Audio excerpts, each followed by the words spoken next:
हरिओम आत्मी भक्तजन हो सप्रेम जय श्री हरि भगवान विष्णु के मंदिर तपोवन धाम से आज पुरुषोत्तमी एकादशी व्रत की कथा आपको सुना रहे हैं। ये पुरुषोत्तम मास में 2 एकादशियां होता है। शुक्ल पक्ष की पुरुषोत्तमी एकादशी आज है, जिसकी कथा आपको हम सुना रहे हैं।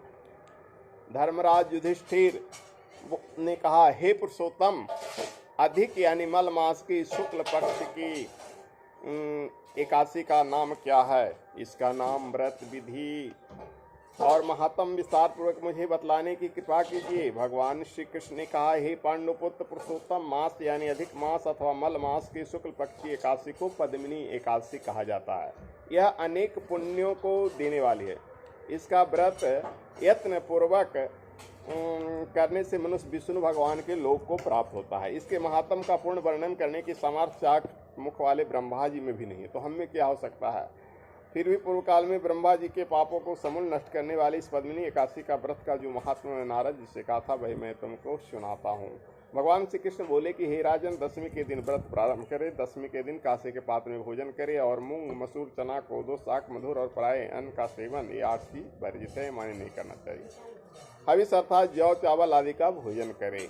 नमक नहीं खाना चाहिए। भूमि पर सोए और ब्रह्मचर्य से रहे। एकादशी के दिन प्रातः काल उठकर शौच आदि से निवृत्त होकर दंत धावन करे और 12 कुल्ले जल करके शुद्ध हो जाए। सूर्योदय होने से पहले गोबर, मिट्टी, तिल, कुसा और आंवले के चूर्ण से विधि पूर्वक स्नान करे और कहे कि हे मृतके, तुमको स्वभुजा वाले श्री कृष्ण रूपी वाराह भगवान ने धारण किया। ब्रह्मा जी ने तुमको दिया है और कश्यप मुनि से आमंत्रित की गई है। मेरे नेत्रों, बालों और सारे शरीर में लगकर मेरे अंगों को पवित्र करो। हे मृतके, मैं तुमको नमस्कार करता हूँ। समस्त औषधियों से उत्पन्न और गौ के उदर से स्थित पृथ्वी को पवित्र करने वाला गोबर मुझे शुद्ध करो। ब्रह्मा जी के थूक से उत्पन्न लोक को पवित्र करने वाले आमले, तुमको नमस्कार है। तुम्हारे स्पर्श से मेरा शरीर पवित्र हो। हे शंख चक्र गदा धारण करने वाले विष्णु भगवान, आप मुझको अपनी तीर्थ में स्नान की आज्ञा दीजिए। इस प्रकार वरुण के मंत्रों को पढ़ता हुआ गंगा आदि तीर्थों का स्मरण कर जलाशय में विधि पूर्वक स्नान करे और मुख, पीठ, हृदय तथा शरीर को खूब अच्छी तरह से रगड़ रगड़ के यानी मार्जन करे, धोए। फिर सुंदर स्वच्छ श्वेत वस्त्र धारण करके संध्या, तर्पण आदि नित्य नियम करने के बाद विष्णु भगवान के मंदिर में जाकर उनकी पूजा आराधना करे।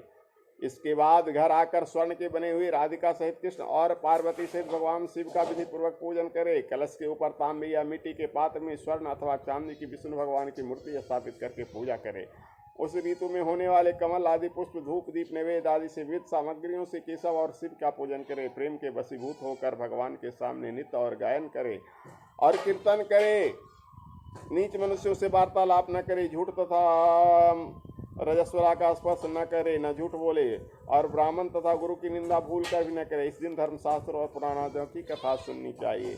पद्मिनी एकादशी को जल भी नहीं पीना चाहिए। यदि नहीं रहा जाए तो केवल थोड़ा सा जल पी ले। यदि शक्ति न हो तो फलाहार कर ले। समस्त रात्रि भगवान का कीर्तन, पूजन और जागरण करे। प्रथम पहर की पूजा में नारियल, दूसरे पहर में बिलफल, तीसरे में सीताफल, चौथे पहर में सुपारी और नारंगी अर्पण करना चाहिए। प्रथम प्रहर का पूजन करने से अग्निष्टोम यज्ञ का फल मिलता है। दूसरे पहर की पूजा से वाजपेयी यज्ञ का फल, तीसरे पहर की पूजा से अश्वमेघ यज्ञ का और चौथे पहर की पूजन करने से और रात्रि में जागरण करने से राजसूय यज्ञ का फल मिलता है। इस व्रत से बढ़कर अन्य कोई व्रत, जग, तप, दान, पुण्य नहीं है। जिससे इस एकादशी का व्रत किया, उसने पृथ्वी के सारे तीर्थों और क्षेत्रों का दर्शन एवं स्नान कर लिया। इस प्रकार सूर्योदय तथा जागे और सूर्य के उदय होने पर उत्तम नदी, सरोवर या तीर्थस्थल में जाकर स्नान करे तथा विधि पूर्वक भगवान का पूजन करे और श्रेष्ठ ब्राह्मणों को भोजन करावे। खड़ा आदि पूजन कर ब्राह्मणों को दान कर दे। जो मनुष्य पवित्र विधि के अनुसार व्रत करते हैं, उनका यह व्रत सफल हो जाता है तथा अंत में मुक्ति प्राप्त होती है। श्री कृष्ण भगवान ने आगे कहा कि हे राजेंद्र, जिसने पद्मिनी एकादशी का व्रत कर लिया, उसके मानो सही व्रत को कर लिया। अब तुम पद्मिनी एकादशी की कथा ध्यान पूर्वक सुनो। एक समय कार्तवीज ने रावण को बंदीगृह में बंद कर रखा था। तब पुलस जी ने कार्तवीज से विनय करके उसको छुड़वा दिया। इस घटना को सुनकर नारद जी ने पुलस जी से पूछा कि हे मुनि, जिस महावीर रावण ने समस्त देवताओं से देवराज इंद्र को भी जीत लिया था, उसको कार्तवीज ने किस प्रकार जीत कर बंदी बनाया? यह वृत्तांत मुझको विस्तार पूर्वक सुनाइए।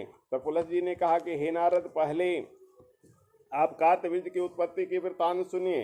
त्रेता युग में राजा है के वंश का कृतविज नाम का राजा महेशमतीपुरी में राज करता था। उस राजा के 1000 परम प्रिय स्त्रियां थी, परंतु उनमें से किसी के भी कोई पुत्र नहीं था। पुत्र प्राप्ति के लिए राजा ने अनेक प्रयत्न किए, परंतु भाग्यवश राज के पुत्र नहीं हुआ और सब यत्न निष्फल रहे। पुत्र के बिना राजा को सारा राज्य दुख में प्रतीत होता था। कुछ काल बाद राजा को यह ज्ञात हुआ कि तप से सभी अभिष्ट फल की सिद्धि हो सकती है। सोच कर राजा कृतवीर तप करने हेतु वन में गया। राजा वन में तप करने के लिए जाते देख स्वांग वंश में उत्पन्न राजा हरिश्चंद्र की पद्मिनी वाली कन्या, पद्मिनी नाम की कन्या, जो कि राजा की परम प्रिय रानी थी, साथ जाने को तैयार हो गई और दोनों ने ही अपने सुंदर वस्त्राभूषण को त्याग कर बल का वस्त्र पहन लिया। गंधमादन पर्वत पर जाकर तप करने लगा। राजा कृतविद्य और रानी पद्मिनी ने उस पर्वत पर 10,000 वर्ष तप किया, परंतु फिर भी कोई पुत्र की प्राप्ति नहीं हुई। तब उस पतिव्रता रानी पद्मिनी ने अपने पति के शरीर में केवल नस और अस्थि मांस देकर महासाध्वी अनुसुईया जी से पूछा, हे साध्वी, मेरे पति को तपस्या करते 10,000 वर्ष बीत गए हैं, परंतु भगवान फिर भी प्रसन्न नहीं हुए, इसका क्या कारण है? आप कृपा करके ऐसा कोई व्रत बताइए जिससे भगवान हम पर प्रसन्न हो और हम चक्रवर्ती पुत्र की प्राप्ति कर पाए। पद्मिनी से अनुसुईया जी ने कहा, हे सुंदरी, वर्ष के 12 मासों के अतिरिक्त एक अधिक मास भी होता है, जो 32 मास के पश्चात आता है। इस अधिक मास के शुक्ल पक्ष में द्वादशी युक्त पद्मिनी और कृष्ण पक्ष में परमा नाम की 2 एकादशियां आती है। शुक्ल पक्ष की पद्मिनी एकादशी की जागरण से तुम उसका व्रत करो। इस व्रत के करने से भगवान तुम पर प्रसन्न होकर शीघ्र ही पुत्र देंगे। इसके पश्चात अनुसुईया जी ने रानी से व्रत की सब विधि पूछी। उसको सुनकर रानी पद्मिनी पुत्र प्राप्ति की इच्छा से इस व्रत को करने लगी। वह सदैव एकादशी को निराहार रहती और रात्रि को जागरण करती थी। व्रत के समाप्त होने पर विष्णु भगवान प्रसन्न होकर गरुड़ पर आरूढ़ होकर उसके पास आए और वर मांगने के लिए कहे। रानी ने इस पर उनकी स्तुति करते हुए विनय किया कि हे महाराज, आप मेरे पति को वरदान दीजिए। भगवान बोले, हे सुंदरी, मलमास के समान मुझको और दूसरा कोई मास प्रिय नहीं है। इसमें एकादशी का जो व्रत तथा जागरण अनुसुईया जी के कथनानुसार तुमने किया है, उससे मैं तुम पर बहुत प्रसन्न हूँ। ऐसा कहकर संसार के दुखों को नाश करने वाले श्री विष्णु भगवान ने राजा से कहा, हे राजन, जिससे आपका मनोरथ सिद्ध हो वह वर मांगो। तुम्हारी पत्नी ने मुझको प्रसन्न किया है। तब राजा कृतविज ने सर्वश्रेष्ठ और यशस्वी पुत्र का वर मांगा और कहा, हे जगदीश्वर प्रभु, मेरा पुत्र ऐसा परमवीर हो कि आपके अतिरिक्त देवता, मनुष्य, नाग, दैत्य, राक्षस आदि किसी से न मरे। राजा की बात सुनकर और वरदान देकर भगवान विष्णु अंतर ध्यान हो गए। इस वर के प्रभाव से पद्मिनी के कार्तवीज नामक तेजस्वी पुत्र उत्पन्न हुआ। तीनों लोकों में भगवान विष्णु के अतिरिक्त उनको जीतने में अन्य कोई समर्थ नहीं था।